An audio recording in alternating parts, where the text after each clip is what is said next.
DGMOs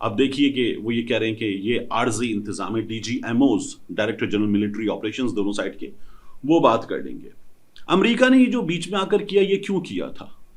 اس لیے کیا تھا کہ آپ نے دیکھا ہے فلمز میں خاص طور پر جب باکسنگ کا یا MMA کا میچ ہو رہا ہوتا ہے تو وہاں پر جس کے ساتھ جیوری ہوتی ہے، تگڑا آدمی ہوتا ہے، اس کو جتوانے کے لیے لڑائی میں کئی بار درمیان میں چلتی گھنٹی بجاتی جاتی ہے مار پڑتے ہوئے، اس کے لیے فیوریبل کنڈیشنز بنا دی جاتی ہیں، امپائر اس کے ساتھ ملا ہوتا ہے۔ گاؤں کی لڑائی میں اگر چودھری کا مرغا ہارنے لگے تو چودھری لڑائی رکوا دیتا ہے۔ امریکہ اس خطے میں بھارت کو اپنا چودھری بنانا چاہتا ہے، بڑا چودھری بھارت کو اپنا چودھری بنانا چاہتا ہے چین کے، پاکستان کے سامنے۔ اور ہم نے یہ تو یہاں آسان مثال ہو جائے گی، قاضی فائز عیسیٰ صاحب کو دیکھا، ٹھیک ہے، ری کاؤنٹ کا کیس آیا سپریم کورٹ میں، جتوا دو، ٹھپے ٹھپے ٹھپے، پاکستان تحریک انصاف کے مسترد ووٹوں کی تعداد بڑھے گی اور اس کے بعد اگلا جو ہے وہ جیت جائے گا، پاکستان تحریک انصاف والے کے ووٹ کم ہو جائیں گے، ایسے کر دو۔ تو یہ ہم نے دیکھے ہیں ایسے کام، وہ فلموں کی مثال کیا دینی، قاضی فائز عیسیٰ صاحب کی مثال ہمارے سامنے ہے۔ تو بھارت اب اس سے بھاگ رہا ہے۔ ہوا کیا تھا؟ دیکھیے میں نے جب یہ کہا نا کہ چودھری کا مرغا ہارنے لگے تو چودھری لڑائی رکوا دیتا ہے، کیا بھارت ہم پہ حملے کر رہا تھا؟ امریکہ کچھ کہہ رہا تھا؟ JD وینس کا تو پرانا انٹرویو تھا، وہ تو کہہ رہا تھا کہ جس حد تک رسپانسبل ہے پاکستان اس حد تک تعاون کرے، اور بھارت جو ہے وہ پاکستان کی سرزمین پر موجود کچھ عناصر کو نشانہ بھی بنا سکتا ہے، یہ JD وینس نے کہہ دیا تھا۔ تو بھارت نے کہا جی ہم نے مرید کے میں یہاں پر ہم حملے کریں گے، اور کر دیے۔ اس کے بعد پاکستان نے کہا ایسی کی تیسی تمہاری، اور پاکستان نے ان کے تیاری گرا دی۔ تیاری گرانے کی بڑی زبردست کہانی، وہ بھی میں آپ کے سامنے رکھ دیتا ہوں۔ لیکن ہوا کیا؟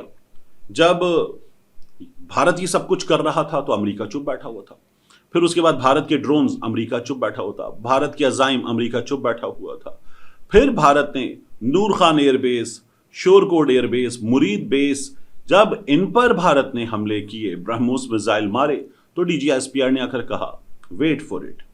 وہ ویٹ فور اٹ جب کہا تھا نا تو تیاری تھی، بٹن دبنے کا فیصلہ ہو چکا تھا، اور ابھی بتاتے وہ جو ابھی بتاتا ہے تیرے کو وہ ہوا بھارت کے ساتھ۔ اور اس کے بعد تو پھر جو پاکستان نے مارنا شروع کیا ہے، تیارے مار رہے تھے، میزائلز بھارت کو مار رہے تھے، ڈرونز بھارت کو مار رہے تھے، سائبر اٹیک بھارت پہ ہو چکا تھا، اس کے بعد گولے زمین سے مارے جا رہے تھے بھارت پہ، اور ایسی کی تیسی کر کے رکھ دی، بھارت کو اڑا کر رکھ دیا۔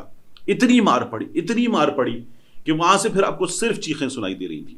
وہ جو پاگل تھے نا، بھونک رہے تھے کہ گھس گئی ہے بھارتی سینا، کراچی تباہ کر دو، اسلام آباد تباہ کر دو، سر کاٹ کے لاؤ اور یہاں پر لا کر ہم اس سے رکھیں گے، ایسے کریں گے۔ وہ تمام کے تمام پاگل جو تھے وہ 24 گھنٹے کے لیے تو غائب ہو گئے تھے۔ ان کے اپنے اداکار وغیرہ ان کو ذلیل کر رہے تھے، ان کے اپنے لوگ ان کو ذلیل کر رہے تھے، گالیاں پڑ رہی تھیں۔ اس باولے گورو آریہ کو تو ایسی گالیاں پڑ رہی تھیں، میں نے وہ جا کے الگ پہ دیکھی گا، ویڈیو بنائیے، تو جو اس کو گالیاں پڑی ہیں، ان کے فلم کرٹیک وغیرہ بھی اس کو وہ ننگی گندی گالیاں دے رہے تھے۔ تو جب یہ نظر آیا کہ یار اب بھارت کی مار پڑ رہی تو امریکہ نے کہا لڑائی روک دو۔ یہ امریکہ نے کیا تھا۔ ہوا کیا تھا؟ یہ خبر CNN نے دی ہے، یہ جو آپ دیکھ رہے ہیں نا، یہ CNN نے دی ہے، اور بتایا جا رہا ہے کہ خطرناک انٹیلیجنس اطلاعات ملی، اور پھر JD وینس نے فون کیا نریندر مودی کو، اور پھر پاکستان سے براہ راست رابطہ کرنے، کشیدگی میں کمی کے لیے دستیاب آپشنز پر غور کرنے کے لیے کہا۔ اب وہاں پہ کچھ صحافی ہیں، کچھ لوگ ہیں، وہ کہہ رہے ہیں کہ جی پاکستان کے DGMO نے بھارت میں رابطہ کیا۔ CNN بتا رہا ہے، نک رابرٹسن جیسا صحافی بتا رہا ہے کہ یہ بھارت کے امریکہ سے درخواست کرنے پر امریکہ نے انٹروین کیا ہے، کیونکہ بھارت کو بہت مار پڑی، بہت ذلت ہوئی، ٹکا کے ذلت ہوئی، گجب بے عزتی ہوئی بھارت کی۔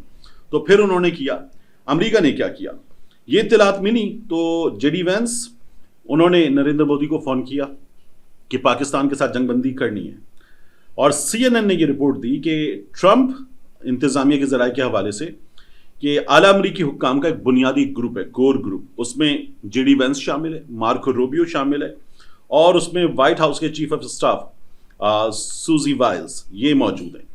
تو بھارت اور پاکستان کے درمیان کی جو کانفلکٹ ہے، لڑائی ہے، اس کو سب دیکھ رہے تھے، اور اس کی حساسیت کا حوالہ دیتے ہوئے معلومات کی نوعیت بتانے سے انکار کیا ہے، لیکن وہ یہ بتاتے ہیں کہ تینوں اس بات پر قائل ہو گئے کہ بھارت کو بڑی مار پڑ رہی ہے، اور جنگ بگڑ گئی ہے، تو پھر جے ڈی وینس نے نریندر مودی کو فون کیا اور مودی سے بات کی.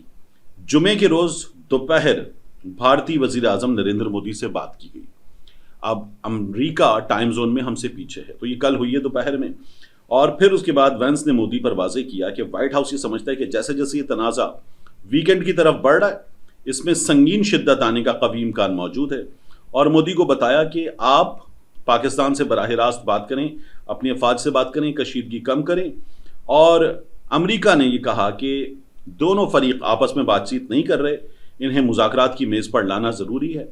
پھر جے ڈی وینس نے مودی کے سامنے یہ راستہ پیش کیا اور پاکستان کے بارے میں بتایا کہ پاکستان قبول کرنے کو تیار ہے. ہم تو قبول کرنے کو تیار تھے، ہم کہہ رہے تھے کہ یار لاؤ ثبوت لاؤ، تمہارے کچھ بندے مرے اس پہ ہمیں افسوس ہے، ثبوت لاؤ کہ یہ ہم نے کیا ہے. ان کے پیچھے ہمارے ہاں سے نان اسٹیٹ ایکٹرز بھی اگر ملوث ہیں تو ثبوت لاؤ. اور پھر انہوں نے ٹرمپ کو سمجھایا، اس کے بعد اس نے گو ہیڈ دیا، وہاں پر یہ عمل درآمد ہوا اور پھر انہوں نے یہ چیزیں رکوائیں.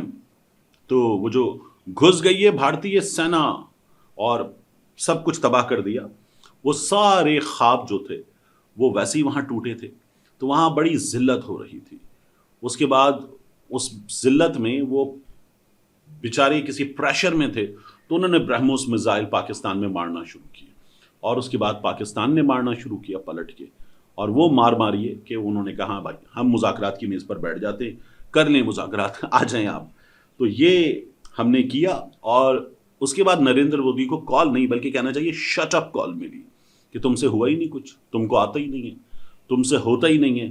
تو تمہیں تو ہم بنانا چاہتے ہیں خطے کا چودھری، لیکن تم چین کی ٹیکنالوجی، پاکستان ان کے سامنے جس طرح سے ذلیل ہوئے ہو، ناکام ہوئے ہو، تو اب تمہیں کس طرح سے بات کریں، کتنا سپورٹ کریں. یہ جو کہانی ہے نا کہ ہم نے کس طرح سے رفال گرائے، اور یہ جو آپ دیکھ رہے ہیں مسلسل کہ چین کی ٹیکنالوجی یہاں آ گئی، رفال کے شیئرز یہاں گر گئے، چائنیز ٹیکنالوجی بمقابلہ ویسٹرن ٹیکنالوجی اور چائنیز سپریمیسی یہاں پر نظر آئی، پاکستان کا اس میں زبردست کردار نظر آیا. یہ کہانی کیا ہے؟ یہ میمفس باکر نے ٹیلی گراف کے لیے لکھی ہے اور یہ میں آپ کے سامنے رکھ دیتا ہوں. کچھ صبح کے 4 بجے تھے، کچھ بڑا ہونے والا تھا، اور یہ کوئی روایتی، بالکل اسی انداز میں میمفس باکر نے لکھی ہے، یہ کوئی روایتی جنگی لمحہ نہیں تھا. راولپنڈی سے بیجنگ تک ایک خاموش الارم کا آغاز تھا. چین کے سفیر کو رات کے سناٹے میں ایک خفیہ کال ملی. چند گھنٹے کے بعد آسمانوں میں ایک نیا سسٹم بیدار ہو چکا تھا اور اس پہ میمفس باکر لکھتا ہے this was not war, it was a trap, it was a trap. یہ ہم نے پہلے بھی کیا تھا ابھی نندن والے ایپیسوڈ میں. ہم نے ان کو بتایا کہ آپ کے ہائی آفیشلز یہاں موجود ہیں، اس کے یہاں اور یہاں دونوں سائڈز پر ہم نے ہٹ کر کے دکھایا کہ ہم چاہتے تو یہاں بھی ہٹ کر سکتے تھے جہاں آپ کے یہ ہائی آفیشلز موجود ہیں. انہوں نے کہا ایسی کی تیسی، انہوں نے ابھینندن کو بھیجا، ہم تیار تھے، دونوں تیارے ان کے ہم نے گرا دیے تھے اس وقت. تو ٹریپ ہم نے بڑا اچھا تیار کیا تھا ان کے لیے. اب بالاکوٹ 2 یہ انڈیا نے ویژن لیا اور وہ آ گئے. 180 فائٹر جیٹس، کیونکہ پچھلی بار مار پڑ چکی تھی تو 180 فائٹر جیٹس مغربی محاذ پر لائن اپ تھے اور پاکستانی سرحد میں گھس کر ایک بار پھر بالاکوٹ جیسا وہ بمباری کریں. یہ ان کا پلان تھا اور وہ یہ سوچ رہے تھے کہ ٹھیک ہے ہم نے ابھینندن کو مار پڑنے کے بعد یہ جو فضا میں طیاروں کی ایک پوری کھیپ اتار دی ہے یہ پاکستان کو دیکھ لے گی. لیکن میمفس باکر لکھتا ہے اب یہ فضائیں پہلے جیسی نہیں تھیں، یہ ایک نیو ایئر اسپیس تھا. Welcome to the new airspace. بھارتی طیارے جیسے ہی آگے بڑھے اچانک سب رک گیا. کیوں؟ کیونکہ سامنے کوئی عام دفاع نہیں تھا بلکہ ایک integrated Chinese Pakistan air defence matrix تیار کھڑی تھی. Integrated Chinese Pakistan air defence matrix, چین کے جدید لڑاکا J-10C طیارے، آواز سے میک 5 آواز سے 5 گنا تیز رفتار PL-5 میزائل، آواز کی رفتار سے 5 گنا تیز رفتار PL-5 میزائل، 300 کلومیٹر کی رینج، دشمن کو دور سے ہی مار دیں. اب ہر جہاز جو ہے وہ AI driven radar fusion system دوسرے سے جڑا ہوا. اس کے بعد ایک اوپر جہاز ہوتا ہے، اس کا ریڈار سسٹم ہوتا ہے، نیچے یہ طیارے ہوتے ہیں، سب کنیکٹڈ ہوتے ہیں. اور اس کے بعد اس کی آنکھ جو ہوتی ہے نا، یہ جو کہتے ہیں نا آنکھ سے نظر آ رہا تھا کیسے مار دیا، تو طیارہ جو ہے وہ آنکھ سے نظر آنے کے علاوہ